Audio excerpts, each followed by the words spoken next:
आप सभी को नमस्कार। पॉलिटिकल अलायंस स्टडी में आप सभी का स्वागत है। इस वीडियो में हम भारतीय संविधान से संबंधित कुछ प्रश्नों को सॉल्व करेंगे जो नेट, जेआरएफ, टीजीटी, पीजीटी तथा अन्य किसी भी वनडे एग्जाम के लिए महत्वपूर्ण है। तो चलिए देखते हैं। आज का पहला प्रश्न दिया है, न्यायिक पुनरावलोकन। न्यायिक पुनरावलोकन की शक्ति संविधान के किस अनुच्छेद में दी गई है? तो दिया है ए अनुच्छेद 13, 14, 19 या फिर 21 में। तो इसका जो सही उत्तर हो जाएगा ऑप्शन ए अनुच्छेद 13 में। देखिए, भारतीय संविधान का जो अनुच्छेद 13 है यह घोषित करता है कि मूल अधिकारों से असंगत या उनका अल्पीकरण करने वाली विधियां शून्य होगी। अर्थात इसका मतलब ये हुआ कि ये न्यायिक पुनरावलोकन के योग्य है। यह शक्ति उच्चतम न्यायालय और उच्च न्यायालय को प्राप्त है। अगला है दिया, संविधान के किस अनुच्छेद के अंतर्गत भारत का राष्ट्रपति संघीय मंत्रिपरिषद की सलाह मानने के लिए क्या है? बाध्य है। ठीक है, 78, अनुच्छेद 78, 80 या फिर अनुच्छेद 81 या फिर 74। तो इसका जो सही उत्तर हो जाएगा अनुच्छेद 74। ऑप्शन डी इसका सही उत्तर हो जाएगा। देखिए, भारतीय संविधान का जो अनुच्छेद 74 राष्ट्रपति को सहायता एवं सलाह देने के लिए प्रधानमंत्री के नेतृत्व में एक मंत्रिपरिषद का प्रावधान करता है। संविधान के अनुसार राष्ट्रपति संघीय मंत्रिपरिषद की सलाह मानने के लिए क्या है? बाध्य है। ये व्यवस्था किस अनुच्छेद में है? तो 74 में। नेक्स्ट है, अगला प्रश्न है दिया है, न्यायिक सक्रियता संबंधित है। तो न्यायिक सक्रियता किससे संबंधित है?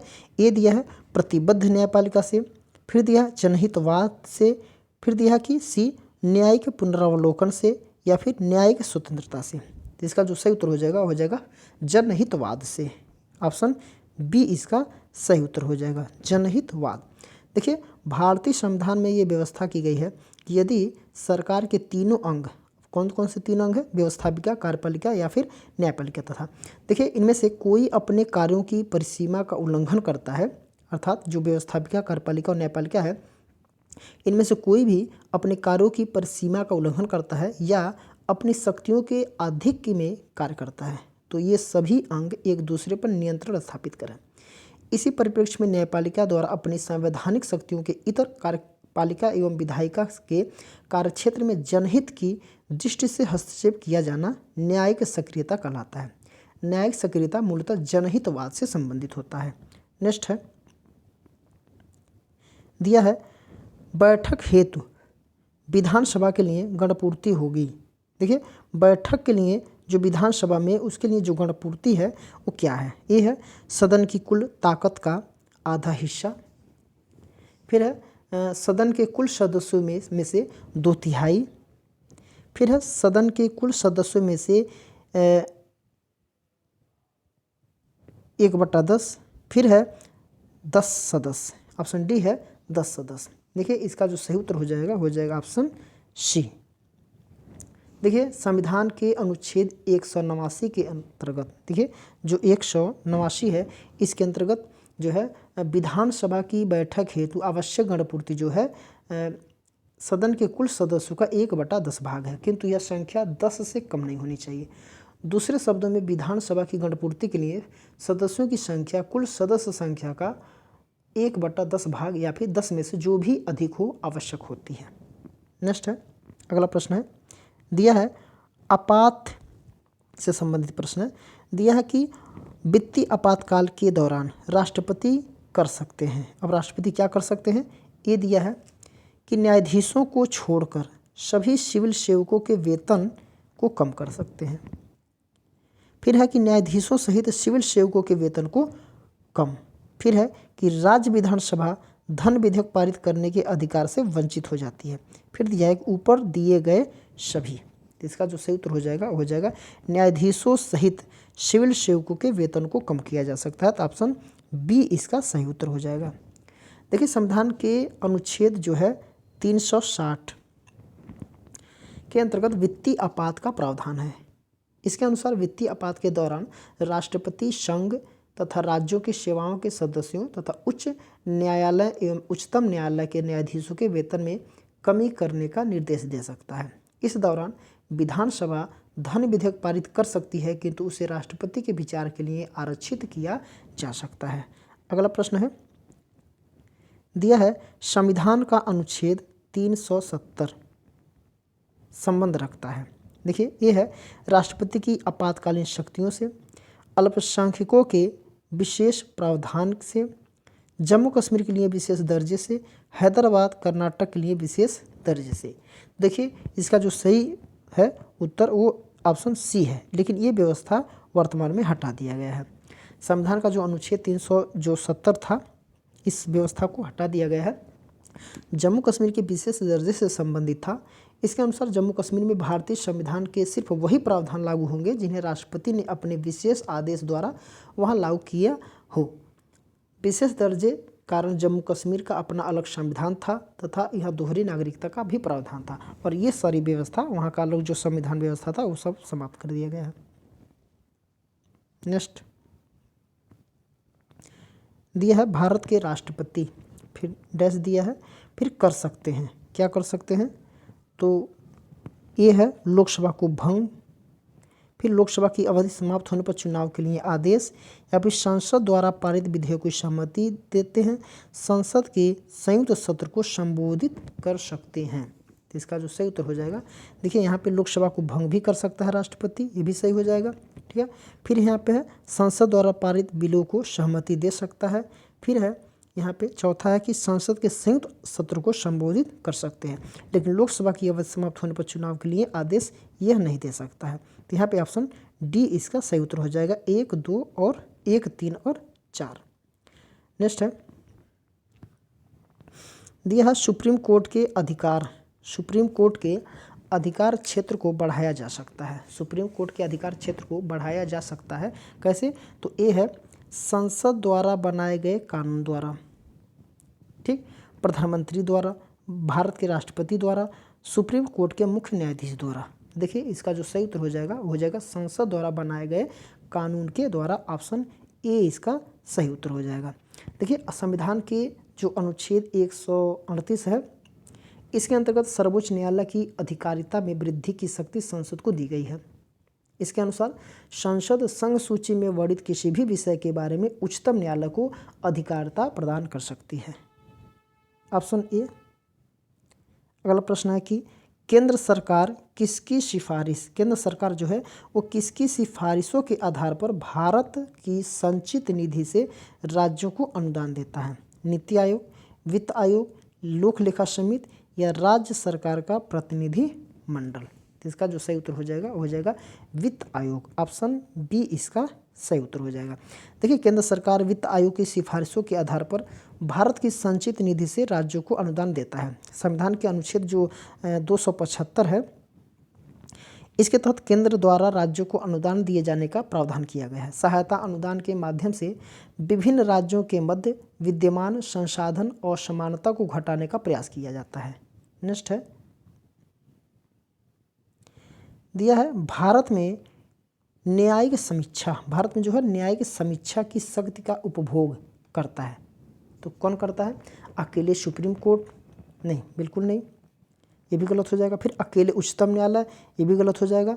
उच्चतम न्यायालय, उच्च न्यायालय यहाँ पर दिया उच्च न्यायालय, ये भी गलत हो जाएगा। सभी न्यायालयों के द्वारा नहीं, ऐसा नहीं है। देखिए उच्च न्यायालय तथा सुप्रीम कोर्ट, ये सही हो जाएगा। ऑप्शन डी इसका सही होता है, यानी कि जो सुप्रीम कोर्ट है और हाई कोर्ट है ये दोनों को ये शक्ति उपभोग करने का उपभोग करता है। देखिए दिया है कि भारत में न्यायिक यानी कि जुडिशियल रिव्यू, न्यायिक की शक्ति का उपभोग उच्चतम न्यायालय तथा उच्च न्यायालय के दोनों द्वारा किया जाता है। संविधान के अनुच्छेद जो 32 है इसके तहत उच्चतम न्यायालय को तथा जो 226 है इसके तहत उच्च न्यायालय को न्यायिक समीक्षा या न्यायिक पुनरावलोकन की शक्ति प्राप्त है। इस शक्ति के तहत न्यायालय विधायिका और कार्यपालिका के कार्यों की समीक्षा कर उसे संवैधानिक या फिर असंवैधानिक घोषित कर सकता है। नेक्स्ट है अगला प्रश्न है कि पीआईएल से जुड़े व्यक्ति हैं, पीआईएल से जुड़े व्यक्ति हैं, ठीक है। तो इसका दिया है कि न्यायमूर्ति भगवती, दिया है न्यायमूर्ति वेंकटचलैया, फिर न्यायमूर्ति RN मिश्र, फिर न्यायमूर्ति संतोष हेगड़े। तो इसका जो सही उत्तर हो जाएगा न्यायमूर्ति भगवती। ऑप्शन ए इसका सही उत्तर हो जाएगा। देखिए भारत के पूर्व मुख्य न्यायाधीश न्यायमूर्ति PN भगवती PIL अर्थात पब्लिक इंटरेस्ट लिटिगेशन, इसको बोला जाता है। PIL का मतलब PIL इसका मतलब होता है पब्लिक इंटरेस्ट लिटिगेशन, इससे जुड़े व्यक्ति हैं। और भारत में जो PIL अथवा जनहित याचिका के जन्मदाता न्यायमूर्ति PN भगवती तथा न्यायमूर्ति श्री कृष्ण अय्यर साहब को माना जाता है। इस याचिका के तहत किसी व्यक्ति के किसी संवैधानिक या विधिक अधिकार का उल्लंघन होने पर जनहित से प्रेरित कोई भी व्यक्ति वाद ला सकता है। उसका वाद से जुड़ा होना आवश्यक नहीं होता है, ये व्यक्ति कोई भी ला सकता है। अगला प्रश्न है दिया है केंद्रीय प्राक्कलन समिति, केंद्रीय प्राक्कलन समिति में शामिल है क्या है? 10 सदस्य, 20 सदस्य, 30 सदस्य या फिर 40 सदस्य। तो इसका जो सही उत्तर हो जाएगा 30 सदस्य इसमें शामिल हैं। ऑप्शन सी इसका सही उत्तर हो जाएगा। देखिए केंद्रीय जो है प्राक्कलन समिति में कुल 30 सदस्य होते हैं। यह संसद की सबसे बड़ी अस्थायी समिति है। इसका गठन सिर्फ लोकसभा के सदस्यों से होता है। इसमें जो जितने भी 30 सदस्य हैं ये सब के सब लोकसभा से आते हैं। राज्यसभा के सदस्य इस समिति में शामिल होते, इसका गठन राज्यसभा के सदस्य इस समिति में नहीं शामिल होते। इसका गठन लोकसभा में बजट पेश किए जाने के बाद होता है। इस समिति का प्रमुख कार्य बजट का अध्ययन करना, उसमें अनुमानित व्ययों की जांच करना तथा लोक व्यय में मितव्ययिता हेतु सुझाव देना है। इसलिए इसे अस्थायी मितव्ययिता समिति भी कहा जाता है। नेक्स्ट है दिया है भारत के राष्ट्रपति द्वारा वित्त आयोग, फिर स्थान दिया गया है खाली, कितने वर्ष के लिए नियुक्त किया जाता है? 2 वर्ष, 4 वर्ष, 5 वर्ष या फिर 6 वर्ष। तो इसका जो सही उत्तर हो जाएगा वो हो जाएगा 5 वर्ष। ऑप्शन सी इसका सही उत्तर हो जाएगा। देखिए भारत के राष्ट्रपति द्वारा वित्त आयोग के 5 वर्ष के लिए नियुक्त किया जाता है। वित्त आयोग एक संवैधानिक निकाय है। संविधान के अनुच्छेद जो 280 के तहत इसके गठन संबंधी प्रावधान दिया गया है। इसका गठन केंद्र सरकार को वित्तीय मामलों पर सलाह देने तथा केंद्र और राज्यों के मध्य करों के विभाजन एवं राज्यों को दिए जाने वाले अंश के बारे में सिफारिश करने के लिए किया जाता है। इस आयोग के एक अध्यक्ष तथा 4 अन्य सदस्य होते हैं। इस आयोग में कितने हैं? एक अध्यक्ष होता है और 4 अन्य सदस्य होते हैं। कुल कितने संख्या हो जाती है? 5 सदस्यों की संख्या होती है कुल। नेक्स्ट है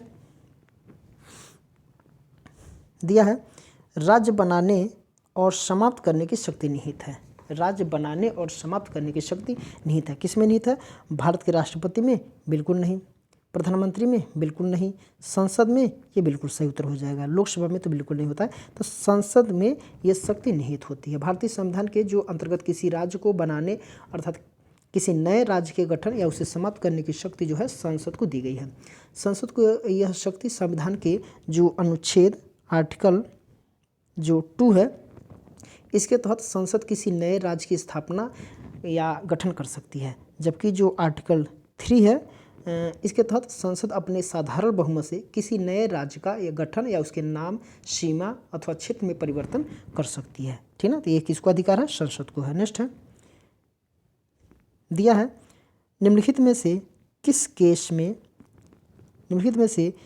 केस में सुप्रीम कोर्ट की न्यायिक समीक्षा पर सवाल उठाया गया था? यह है Golaknath case, Kesavananda Bharati case, Minerva Mills case या AK गोपालन केस। तो इसका जो सही उत्तर हो जाएगा गोलकनाथ केस। ऑप्शन ए इसका सही उत्तर हो जाएगा गोलकनाथ केस। देखिए गोलकनाथ केस जो है वो गोलकनाथ के बाद में सुप्रीम कोर्ट को न्यायिक समीक्षा की शक्ति पर सर्वप्रथम सवाल उठाया गया था। इस बाद में सर्वोच्च न्यायालय ने कहा था कि संसद को मूल अधिकार में संशोधन करने की शक्ति नहीं है, अतः संसद संविधान संशोधन द्वारा मूल अधिकार में किसी प्रकार की कमी या छेड़छाड़ नहीं कर सकता है। केशवानंद भारती में जो विवाद आया था उसके बाद में सर्वोच्च न्यायालय ने इस निर्णय को उलटते हुए कहा कि संसद को मूल अधिकार सहित संविधान के किसी भी भाग में संशोधन की शक्ति है, सिवाय संविधान के आधारभूत ढांचे के, यानी कि आधारभूत ढांचे में कोई भी संशोधन नहीं कर सकती है, उस पर छेड़छाड़ नहीं कर सकती है।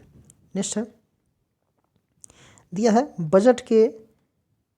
बजट के राजस्व अनुमान किसके द्वारा तैयार किए जाते हैं?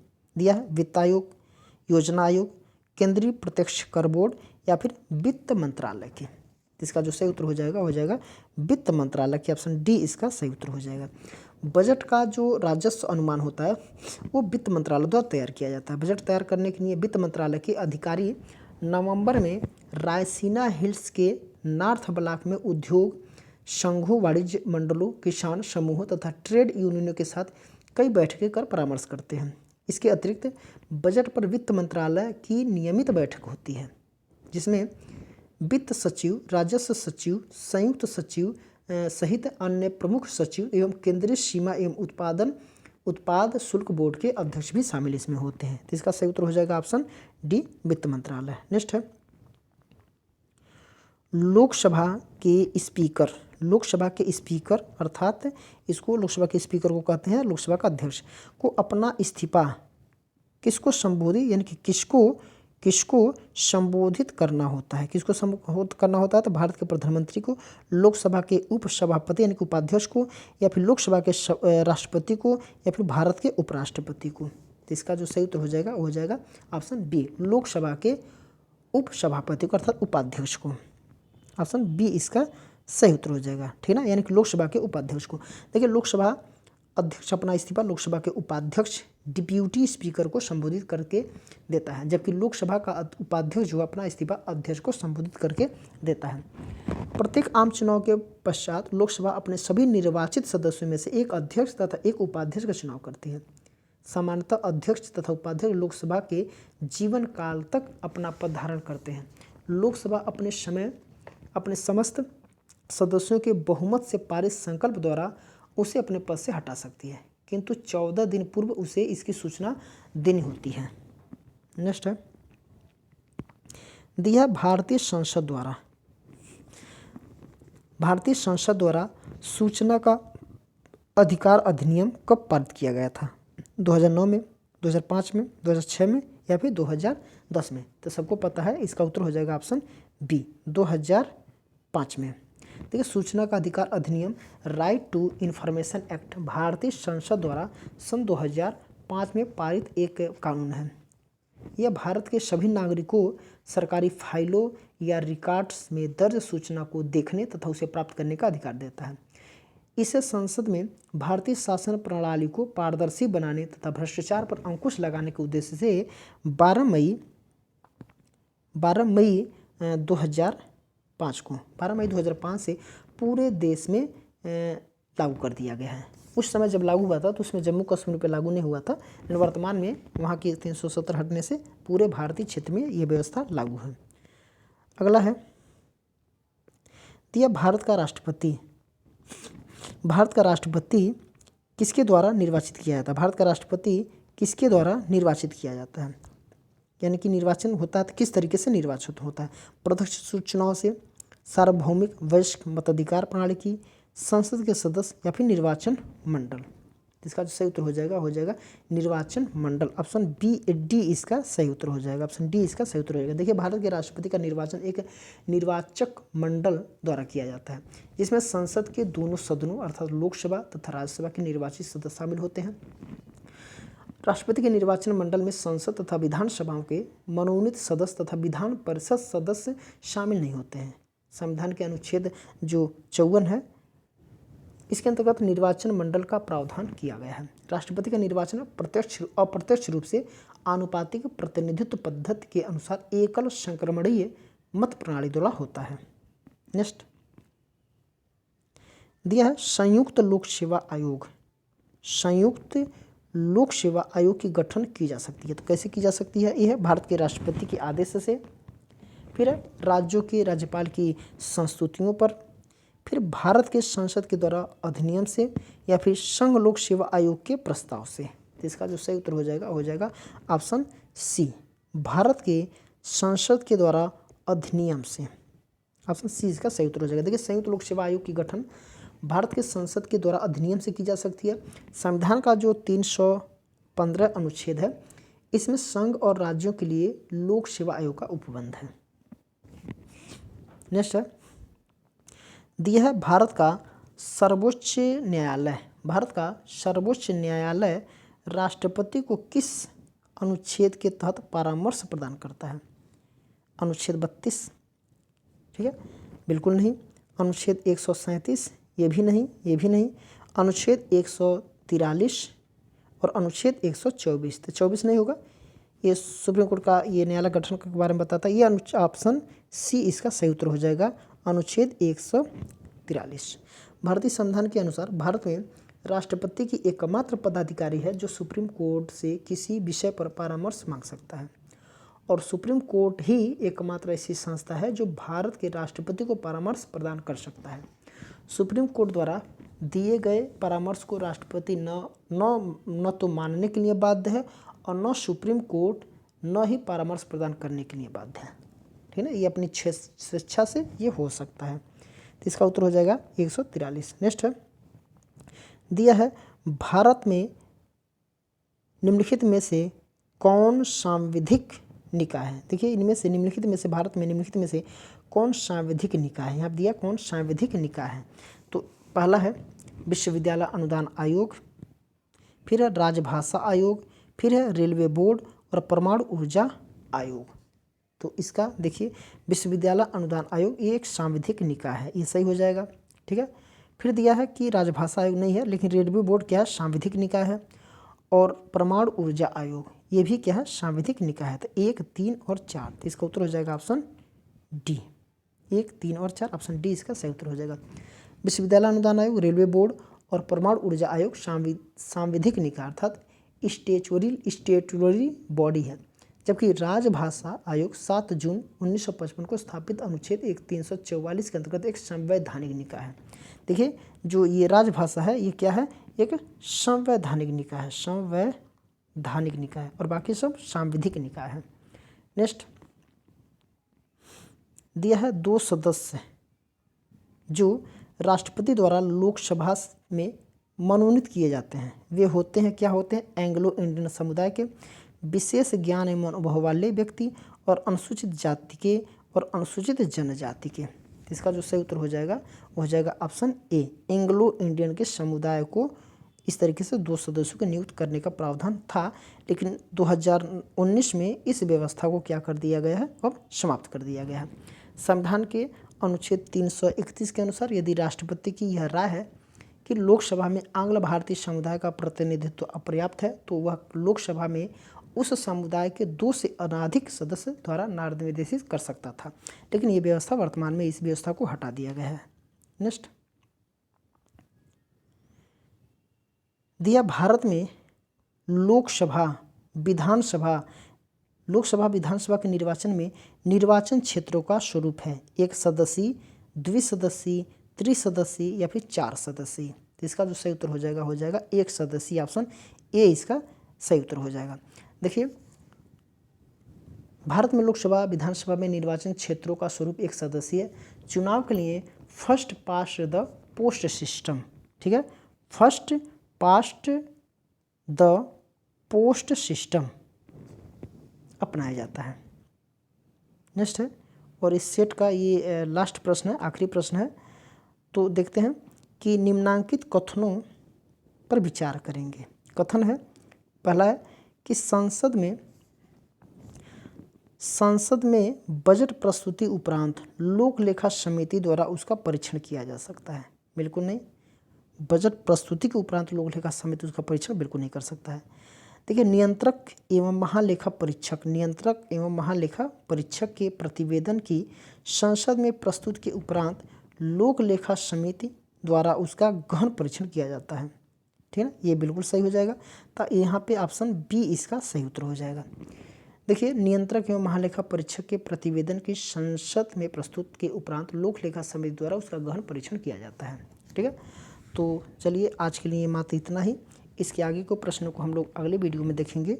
तो इस वीडियो को आप लोग शेयर अपने मित्रों के पास शेयर कर दीजिएगा, और हमारे चैनल को सब्सक्राइब भी कर दीजिएगा और लाइक भी कर दीजिएगा। और कमेंट आप लोग नहीं कर रहे हैं तो थोड़ा बहुत कमेंट भी किया करिए आप लोग।